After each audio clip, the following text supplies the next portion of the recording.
Can you hear me? Okay. Can you hear me now? No. It's going to try to avoid the microphone. Anyways, yeah, my name is Sarah, and I am the Upper Midwest Regional Coordinator for Students for Life of America.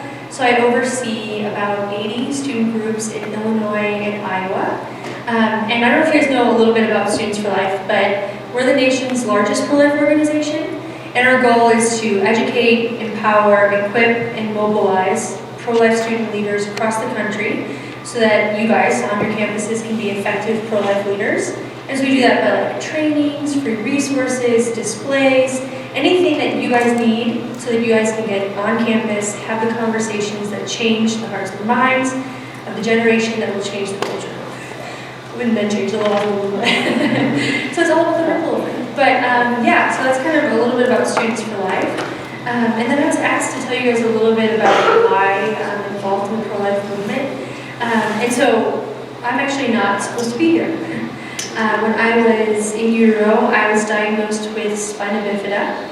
And so my parents were told in a very, sterile environment to abort me and try again. And so I'm here today not because the medical community respected me as another patient, and I'm not here today because the legal system respected my right to life. I'm only here today because I have the parents that I do, and millions of other children, other people, other human beings were not so fortunate. And so now I use my voice in my life to stand up for those less fortunate than myself. And I know that this organization and like young pro-life people like us can really change the culture, and I really think that we will abolish abortion in our lifetime. So I feel, I wanted to be an abolitionist, and this is the time and the place to do it. So anyways, now I'm going to give you guys some tools to have those effective conversations on campus. And like, just always remember, like, having a conversation about abortion is awkward. No, I'm just kidding. But it can be awkward, right? Because you're talking about something that most people like to pretend doesn't exist, right? Like, we put the Holocaust victims, right? We put Auschwitz in a corner in Germany and we don't look at it, right? We put things that we don't want to see, we don't want to confront away. And so we're actually bringing that to the forefront on campus, and that can be uncomfortable, and it could be also a very unwelcomed message. And so it's always good to be prepared with the truth and the knowledge and information that you need. And then we're also going to just go through like some dialogue principles and things that will help you guys have those conversations and confront that awkwardness. Okay, so our goals today are to talk about dialoguing effectively and persuasively. And so it's like always important to remember, like, we're not just trying to win conversations. We're not just trying to win arguments. Like, we are trying to win people. And so we always have to make sure that we extend our pro-lifeness to the people in front of us, right? So like, I always say, like, if pro-lifeness is a virtue, right, just recognizing the dignity of every human person, then it actually is the most important in those moments when people are angry at you, yelling at you, whatever they're doing, to actually show them that that respect goes to all human beings, especially them. And then we're just going to review we're going to review the case for the pro-life position, following the philosophical and scientific basis for it. So yeah, I know like a lot of us, like our pro-life positions are informed by our religious principles, right? But when we're having conversations on campus, we have to be able to speak to people where they're at. And oftentimes if you say like, God thinks abortion's wrong, and the person's like, well, I'm agnostic, I don't even know if God exists. Baby steps today. Okay, so I just want to give you guys some like solid dialogue principles, okay? So first, listen, not just to respond, but listen to understand. And so I do this all the time. You can ask my boyfriend, like, just finish talking so I can start talking. But your point's good. No, but you actually want to actually listen, because every person that you speak to is a unique person, right? Will have a different perspective, a different opinion than like this monolith that we sometimes address pro-choice people as. And so the best way to do that is to ask clarifying questions. So like sometimes someone will be like, my body, my choice, I'm pro-choice. And then you're like, but from the moment of conception, what's present is a unique, unrepeatable human being. right? No conversation is happening. Actually, you're just speaking right past each other. But if you can ask that person, like, okay, would you ever restrict abortion in any case? And they're like, oh yeah, I would restrict it after heartbeat. Well, that's a different conversation, right? So make sure you're asking those clarifying questions to get to where that person's actual argument is. And then you can find common ground in doing that, right? So like some people will say, in the case of the life of the mother, like, abortion should be acceptable, right? And the common ground there is concern for the mother, right? And like, how can we, as like two human beings who are having a conversation, reach like the truth together? And then be nice, obviously. You know, sometimes like people are super mean, don't do it. And then also avoid Facebook arguments. They do not matter. And actually, talk about talking past each other, whoa. It's like, all it becomes is just like a bunch of bullies, like, okay. All right, so, we're gonna start with what is an abortion, right? And so, this is kind of a tough part of the training, like, to be honest. But it's really important to know, like, what abortions we're actually talking about, right? So if somebody says, I'm okay with an abortion in the first trimester, well, it's good for you, right, as a pro-lifer to know, like, what that abortion looks like. Okay, so how many of you have seen the Unplanned movie? Okay, if you haven't seen it, you need to see it, it's amazing. But this is actually in one of the scenes where she's hemorrhaging in the bathroom. Does everyone remember that scene? Okay. So this is the RU486 pill. It's used up to 10 weeks in abortion, 10 weeks in pregnancy. And it's a 2-pill cocktail, so it's mifepristone and misoprostol. I'm sorry.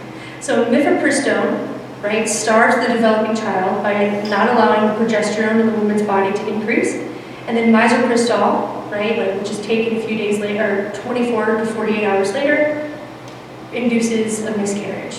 And so it's like really important to understand that this pill actually has a lot of side effects. It can be very dangerous, and so a lot of times women go to an abortion clinic, they get the first and second pill, they take the first pill there, they go home to literally induce their own abortions, which, by the way, is the exact thing that oftentimes the pro-choice movement accuses pro-lifers of wanting women to do.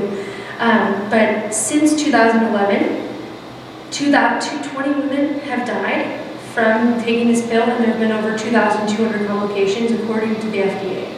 So it's not just like some simple thing, it can be dangerous. Okay, so up to 14 weeks is a suction abortion, and this is when the cervix is dilated, they insert a cannula, which you can see like is the under one, and they run the cannula along the surface of the uterus, and then the baby is dislodged and sucked out of the machine, and this is actually also from the Unplanned movie. Okay, DNC. Now it's really important to understand, like, DNC is also used in cases of, you know, if a woman miscarries and needs to have, you know, the baby taken out of her body, but it's also an abortion. And oftentimes people accuse, again, pro-lifers of trying to get rid of the DNC that saves the life of the mother right after a natural miscarriage. That's not true. But we're talking about the ones that are deliberately used to end a human life. And that's when they insert a looped knife into the uterus, and they scrape the uterine wall and then cut the baby apart and remove limb from limb. Okay, now the dilation and evacuation. So this is 13 to 24 weeks. This is when they insert forceps, okay, and then they pull the child apart, crushing the skull, and then they lay the child out to make sure that every piece is taken out. Okay, saline abortions. Now these aren't really done, they're not done at all anymore, but they were very popular in like the 80s.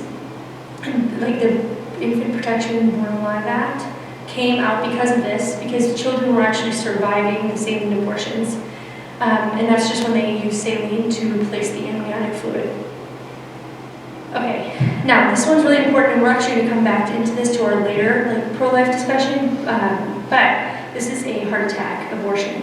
And so what happens is they inject a lethal dose of digoxin into the heart of the child, causing a heart attack, okay? And then they insert laminaria into the cervix, which will allow the woman to dilate. And then they use misoprostol, which is the second pill of the RU46, to induce miscarriage, and then 3 to 4 days they deliver a dead child. Okay. That is over, I'm sorry, but it's also really good to know where you're at, when you're having a conversation with somebody. So, how can we build a pro-life position, right, and how can we defend that? So, first we're going to start with a structured defense. First a layer of science, then a layer of philosophy. And the most important question, right, that we have to answer in this debate is, what are the preborn? So we always use the analogy, like I'm at the sink, right, I'm doing dishes, which is rare, I don't do dishes often. But say I'm doing dishes at the sink, right, and my little brother comes up behind me and says, can I kill it? Right, and if I'm like, sure, whatever. And I don't know what he's like has in his hand, like he can have a spider, the neighborhood cat, like my brother, you know, there's a wide range of things. So we have to actually answer that question, because if abortion, right, is not ending an innocent human life, then no justification is needed. But if abortion is ending an innocent human life, then no justification is sufficient. So this is really the core of like the pro-life argument. So, from the very moment of conception, what is present is a distinct, unrepeatable human being. Right? So this person had never existed before in history and will never exist again. So 23 chromosomes from the mom, 23 chromosomes from the dad creates a new entity that is human, developing, and living.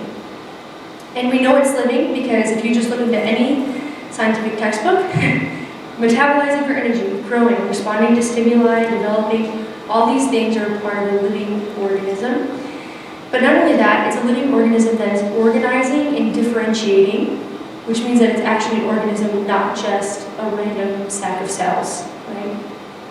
So, one of the very cool embryologists, her name is Marie Kondik. I met her in person and she's intense. She wrote this essay called "When Does Human Life Begin?" And she talks about a few different points, but one main point that she makes is a distinction between somatic and totipotent cells.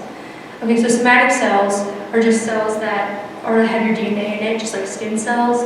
And like, if I scratch my back, am I like committing mass genocide? Like, no. But totipotent cells are cells that actually have their own organization, growth, and focus. Okay, so they're not this like, weird wart on your skin that has your DNA. Okay, so like we said, it's whole, which means that from the very moment of conception, the human zygote embryo, right, is pushing its own development from that moment on, and which is really cool. So it's like self-directed, meaning that like if left to its own environment, it will grow, develop, and become who we are right now, right? Again, on its own. And so we like to use different analogies to help explain this, but we always say like human beings are not like a car, right? So human beings have all of the genetic makeup and code, right, to make their own development happen. So it's not like we're just like adding an arm today and a leg tomorrow, right? Like an eyeball the next day, right? It's all present at the moment of conception, and it just needs its time to develop. And so we use like the Polaroid. Have you guys ever used Polaroids before? Yeah, they're so fun. Anyways. If I take a picture of this table right here, right, like when I first take the picture, you won't see the picture fully developed, right? But all of the material, everything that's needed for the picture to develop is there. It just needs time. In the same way, that's how human development is. So, also very important is the law of biogenesis. So no matter how hard this couple is trying to make that cat their kid, it's not possible. Also, I think this is animal abuse, but that's a different topic for a different day. But so according to the law of biogenesis, like species only reproduce species that are like themselves. So living beings can only reproduce living beings like themselves. Okay, so a human being can only reproduce human. Like you don't reproduce a puppy, a dolphin, elephant. You only reproduce a human. This is the first time I think I got all of those right. But anyways, yeah, so human beings only reproduce human beings and living human beings, right? We don't reproduce something that's dead, right? Because I've never seen an animate object grow arms and legs and start like talking one day, right? But yeah, so I love this quote from Randy Alcorn because something non-human doesn't become human by getting older and bigger. Whatever is human from the beginning. Okay, so that's the scientific argument, right? So from the very moment of conception, what's present is a unique, unrepeatable human being that is human, living, developing. And I always say, like, at one point in Sarah Minnich's development, right, like, I was a single-celled zygotic organism, right? So if you ended my life then, I would not be here today, which means that the human life trajectory of every human being begins at that moment. And 97% of biologists agree that that is when human life begins. So we have medical consensus. So this is our 10-second apologist argument, and I love to use it. Sometimes it goes over well, sometimes it does not. But if the preborn is growing, isn't it living? And if it has human parents, isn't it human? So the law of biogenesis, right? And if living human beings, like you and me, have human rights, then why don't they? And so at the core of this is the question, not of humanity necessarily, but of personhood. And so a person is a legal term, a philosophical term, but a very important term, right? And it's something that when applied to a human being, they cannot have the rights taken away from them, but when taken away from a human being, almost anything can happen to them. And the main point is that there is no philosophical difference between Sarah Minnich, 23 years ago and 9 months, that's just not accurate, but whatever, at that moment of conception, right, and me today. Because again, take my life then, take my life now, like I wouldn't be here. And so the core of this, right, and the main issue is that for the pro-choice argument, right, in order to be a person, right, so a person is someone who is seen as equal under the law, right, you have to be human and something else, right, so you have to be human and viable, or human and have a heartbeat, or human and be literally outside of the birth canal, right?